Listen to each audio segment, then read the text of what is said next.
and welcome back to Literally Literary. If this is your first time joining us, be sure to check out our previous episodes. This episode, we are continuing our discussion on Bad Mexican, Bad American by Jose Hernandez Diaz. Today we'll be discussing the second half of the collection. So we're all wearing matching Rage Against the Machine t-shirts. Jaguar tattoos. Now I'm fitting. You could see that if you subscribe to our Patreon. I'm just kidding. That'd be so cute. Which one would it be, though? Is the real question. So in these last two parts of the collection, I think a lot of the same themes and ideas are kind of continued on throughout. Like what? The idea of t-shirts and tattoos, identity, surrealism. Humor as well. I'll just read this line real quick. The showdown on 43.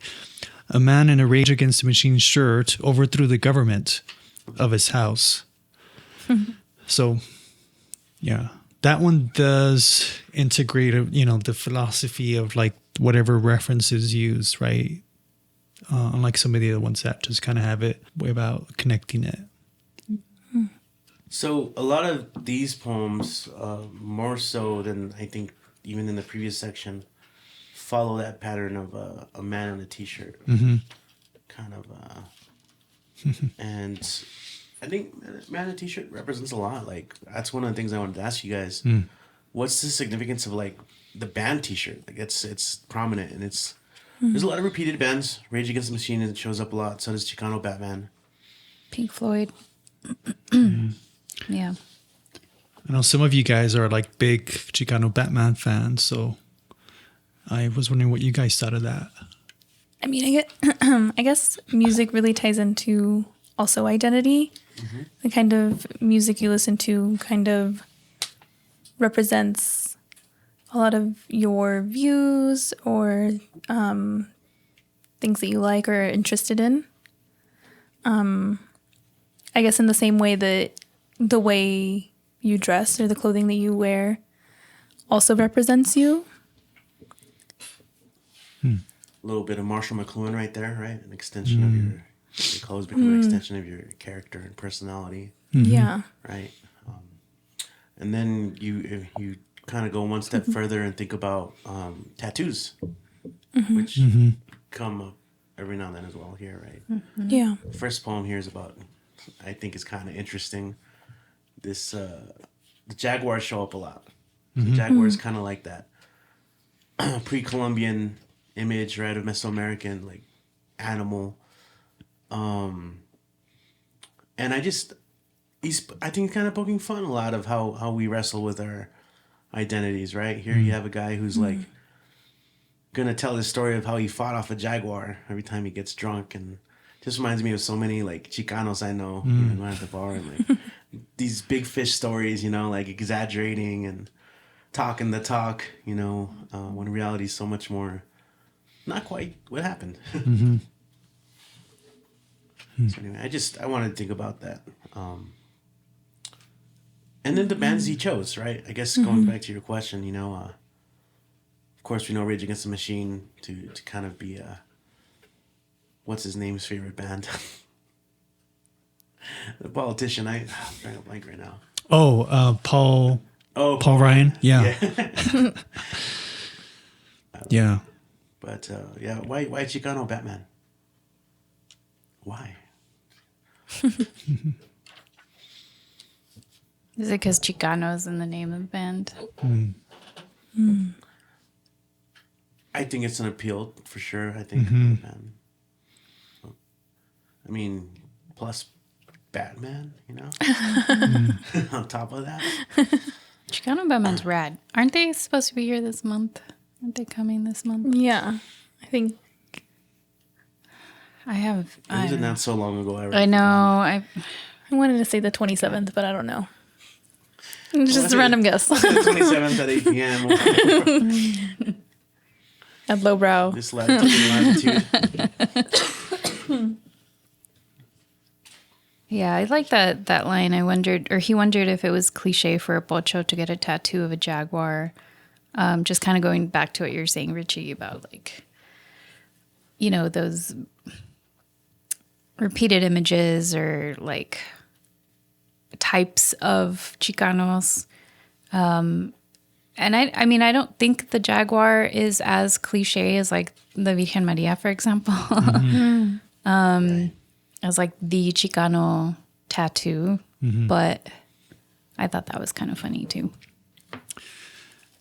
And I will say that there's a couple others that are not in this collection that are also about tattoos. And I know there's other, of course, tattoo poems here, but I do teach some of those as pairings. And so, you know, again, kind of thinking about the accessibility of this work is like having students think about tattoos. And so there's one where the mom has like a really strong reaction because of like, she considers it, you know, like sacrilegious.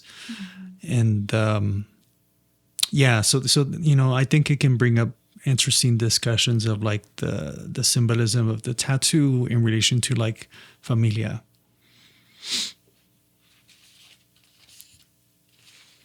Right, yeah, because the next piece is a rooster tattoo, right? And continuing on with like just that symbolism, because again, he, in addition to that, he has the snake and he has a jaguar as well, and then he's thinking about adding a mariachi, right? Like this is a call out to Papagayo, right? Matching rooster tattoos, Yeah, So cute. with postmodern colors. yeah. Let's do it. Well, one time we were designing literary. I know. Yeah. Yes, Oh man, I remember too. imagine that.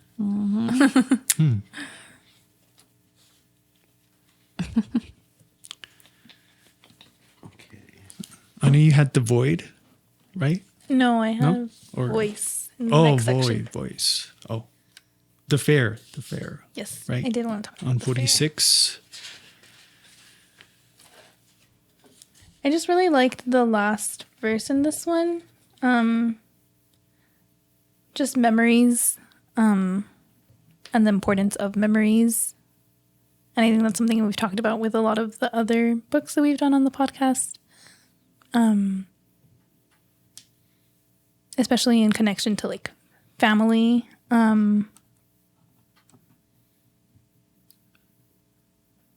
Yeah, I don't know what else to really say about it. I just really liked the way that the narrator in this poem writes a letter to their mom, talking about the memories and still kind of practicing the same, I guess, maybe rituals that they used to when she was alive, and how that kind of sticks with you even after the person you care about is gone. Yeah. Yeah, there's a lot in this collection about how we honor the dead.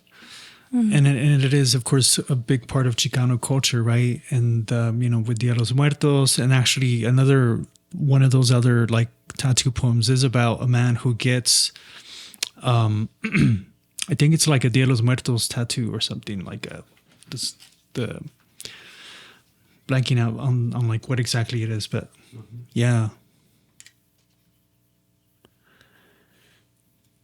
I did find it weird that it ends with like signed the man in the Pink Floyd shirt.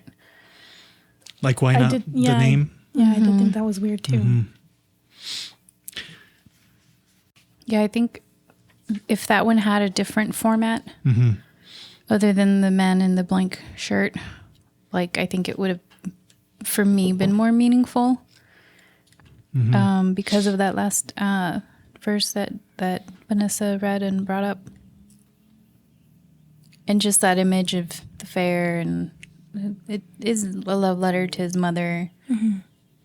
And I think that starting it that way puts it together with all those other poems about the man in different band T-shirts, and takes away from that memory from me. like the image of the ollie Yeah, I liked that too. He ollied over the wall. right along the border, and then just craving comfort food. Like I says, that Pocho classic, the California burrito, carne asada, fries, pico de gallo, and sour cream, bit of salsa. It's, back to back, and then continues again with the absurdity of like tattoos, right? Now he's got a California neck tattoo and palm trees on his chest and a skeleton on a surfboard, right? I think it's interesting what he's doing here with not just band T-shirts, but what we choose to tattoo on our bodies to like represent ourselves and our identities, even if they're a little bit of a stereotype or cliche. Like I like what he says here at the bottom, right? He wasn't arrogant about it. He just loves sunshine and the ocean and the tacos and the murals. And there's La Virgin, right? He talked about that as a symbol. Tuesday on 53 plays around with like surrealism there, right? The man rode a lowrider bicycle on the ocean. He was not on acid. He was not dreaming. He was actually riding a bicycle. He's not Jesus. He's not a demon, right? Kind of goes on. He's on a hologram, right? So shout out there to Gabriel. It really happened, right? It was on a Tuesday. It is not surreal.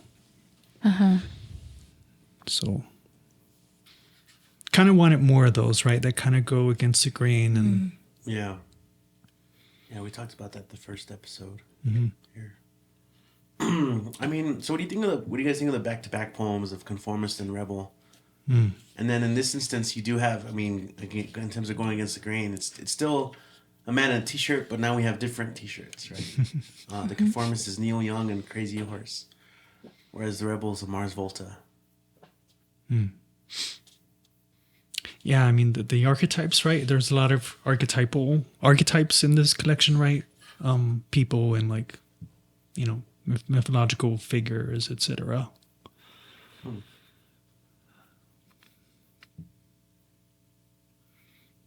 I did think the two contrasts were interesting, and also the Conformist.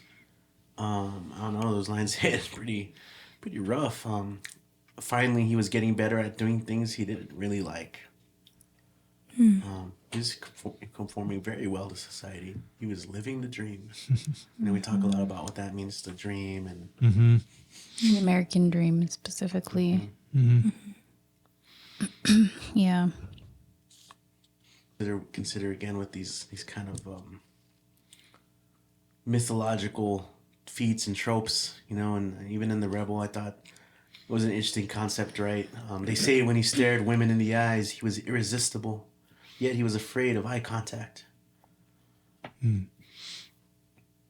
There's a sharp, jagged end in that one, right? I don't know if several of us didn't really like that endings in that one, right?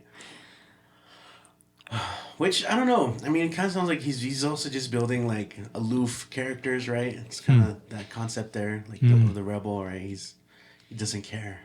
The world is ending. I don't want to waste it on poetry. This man in a Mars Volta shirt. It had to be the man in the Mars Volta shirt to say that, though. Well, but it's the narrator saying that. Because he's talking about the man in the Mars Volta shirt. Okay. Right. So that one's... So the narrator is the one saying that the world is ending. Why is the world ending? Like, Well, it sounds like here we get coronavirus mentioned. He says, right, the city was essentially abandoned. There was a virus in town. okay. Yeah, I missed that. Yeah, we skated. Skated over some of that. I know you had The Stranger, right? Yeah, this one just kind of felt like on the street interview, I guess. Kind of like the ones that you see on like TikTok where they like just run up to a random person and I start asking them questions about like, what do you think about this? But it also kind of reminded me of the Nardwuar interviews where he just knows the most obscure things about different musicians and they're like, well, how did you know that? And they're like, that's so crazy that you know that. So that's why this one kind of stood out to me. You know who else does that and has really good interview skills is a guy from Hot Ones, Sean Evans. Sean Evans. And he also knows like really weird. There's like, wow, you really did your research. Like I've heard that like a couple times before. Like, Yeah, as they're bring up, dying. their high school teacher that Yeah. really influenced them. And they're like, well, how did you even know about that? That's not on my IMDb page, you know? Yeah. Is there any like allusion to Camus? That's what I was thinking too. And that can't remember. Sisyphus, the stranger. He has all these. Yeah.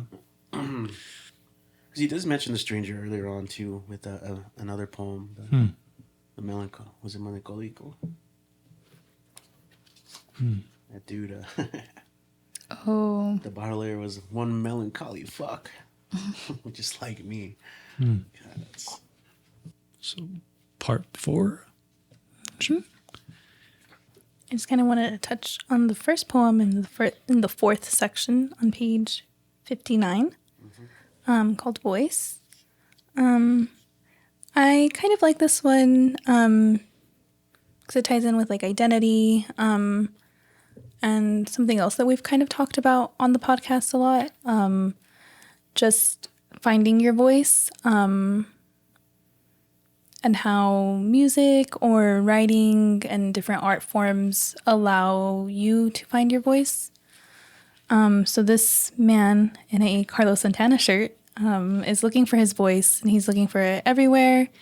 And he finds a guitar that he buys, and he starts playing it, and it turns out that his voice was in the guitar. So that's why I like this one, just like that idea of finding your voice. Yeah, I don't know. I just want to resonated with me like his mom's broken English poem. The music of it, of her praying. You know, it's like also him finding his voice through the music, through the boleros, the guitar. I think you had mentioned the moon earlier, right? That poem. Yeah, the next one. Yeah, it's one of the most absurd paragraphs in the entire collection. That last paragraph. Yeah. I'd love to see someone paint that. On my last day on the moon, I didn't realize it was going to be my last day. It rained peacock feathers as cotton candy clouds overflowed the atmosphere. Dolphins flew freely in the sky like doves in Renaissance paintings. I sat near a pair of dragons and played the harmonica. I was on the moon, but it felt like a silver dream. A dream where you can't wake up. I never did wake up, actually. It was the most peaceful sleep of my life. Yeah. It's quite the the visual. The west. Let's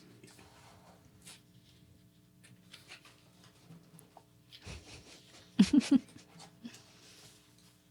My random notes.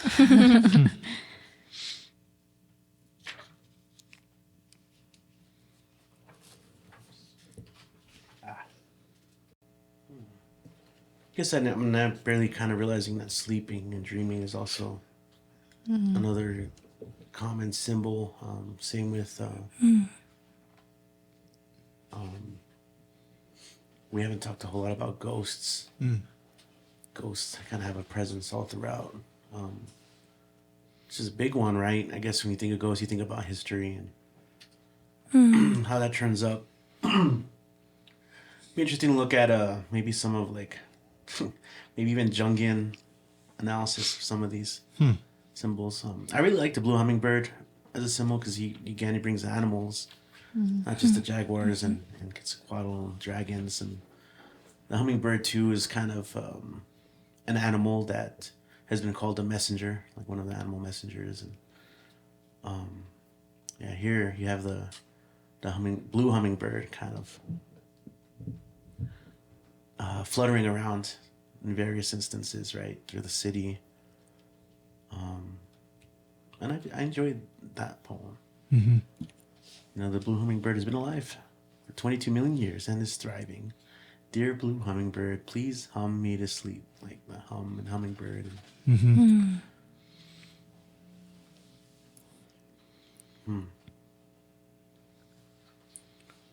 are for poems.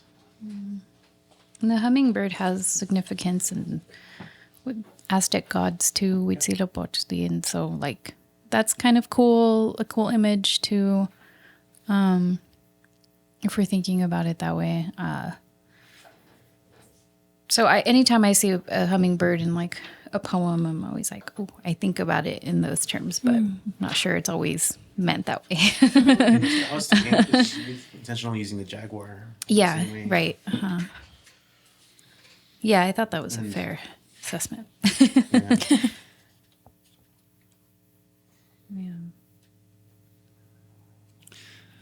But yeah, I mean, kind of going back to like the fact that these are all prose poems is, they all have that going back to like the template and the length. And so it would have been interesting to kind of see, I mean, maybe there's a couple that kind of go a little more. But it seems like once the poet reaches a certain point, he knows he has to end it there.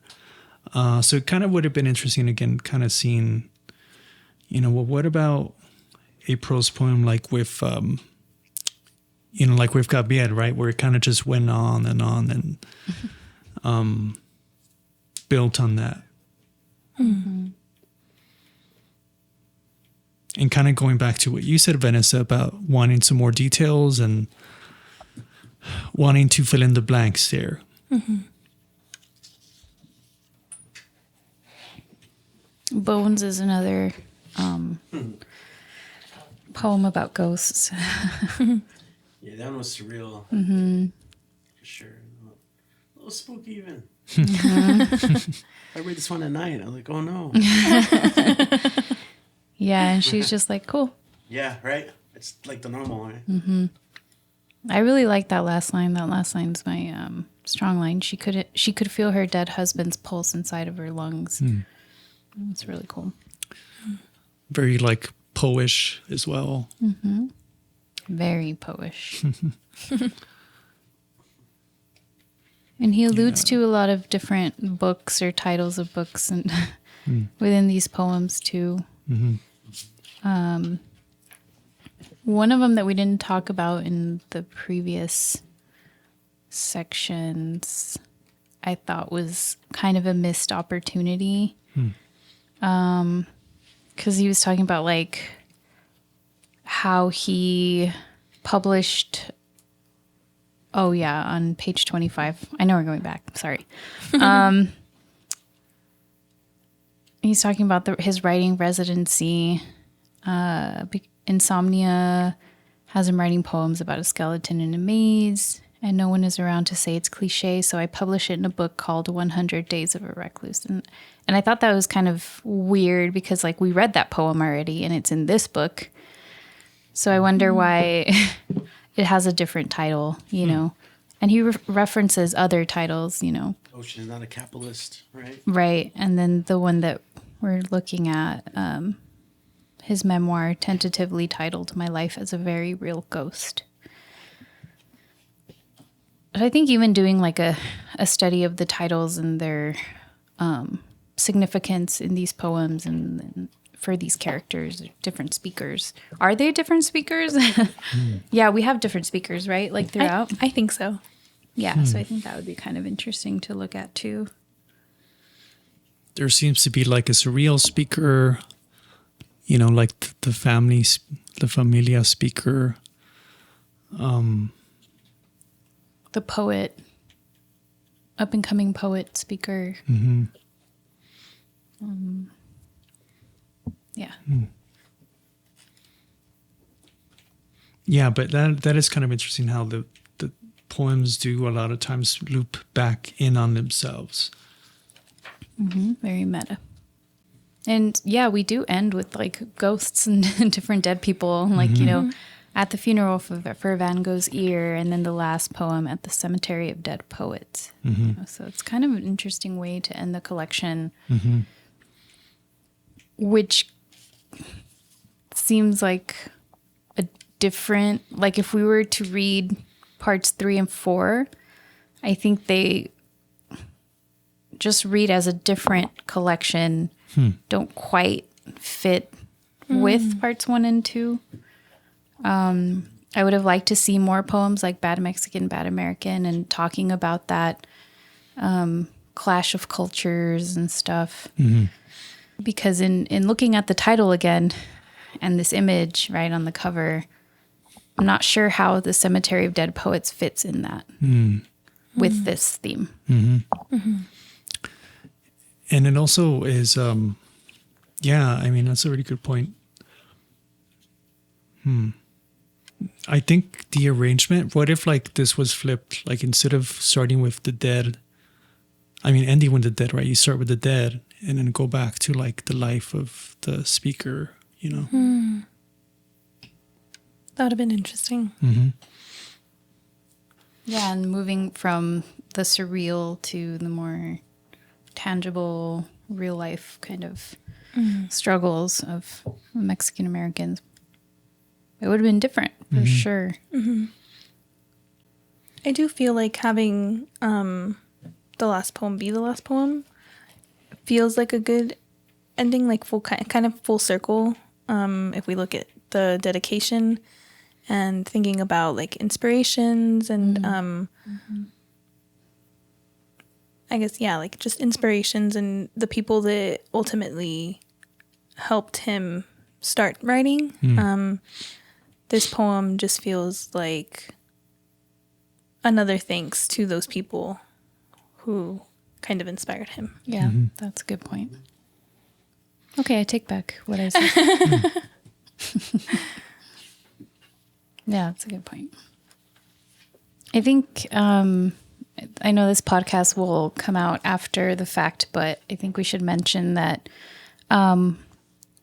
Jose Hernandez Diaz has agreed to come and talk at EPCC and read from his book and perform at an open mic. And so I think that that's also really, it's going to be a really cool experience to have him share his story and his poetry with our students. And especially because his poems are so accessible,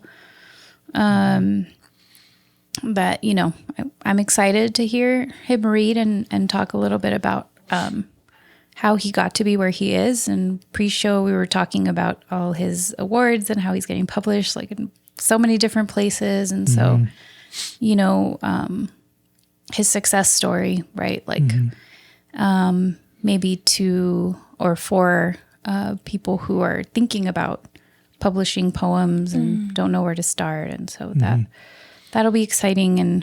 And hopefully we can also get an interview with him and talk a little bit more about these poems. Yeah. And it kind of goes back to my philosophy with teaching living poets, you know, because, I mean, dead poets, of course. That's my philosophy too. Yeah. I think all of us, right? I mean, that's why we gravitate towards these books, towards these writers that are still alive, and we can actually talk to them. Yeah. Our students can talk to them too. So, yeah, it's a good philosophy to have. Yeah. Yeah. Thanks for joining us on this episode of Literally Literary, recorded at Power at the Pass and brought to you by Border Census. This episode, we continued our discussion on Bad Mexican, Bad American by Jose Hernandez Diaz. If you haven't read it, we hope we inspire you to pick up a copy. Join us on our next episode and follow us on Instagram at literallyliterary.ep.